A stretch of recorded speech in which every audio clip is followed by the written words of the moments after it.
Hi, I'm James from the Digital Workplace team at Solvra Inc. This guide covers how to share files with your colleagues using Google Drive. All company files must be shared through Drive using your work account. Sharing via personal email or USB is not permitted under our data security policy. Let me show you exactly how to do it. Open Google Drive and sign in with your work account. Find the file or folder you want to share. Right-click on it and select Share and Share again.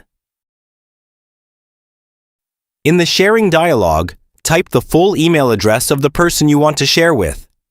Then set the permission level. Viewer if they only need to read it, commenter if they need to leave feedback, or editor if they'll be working on it with you. Add a short message if helpful, then click Send.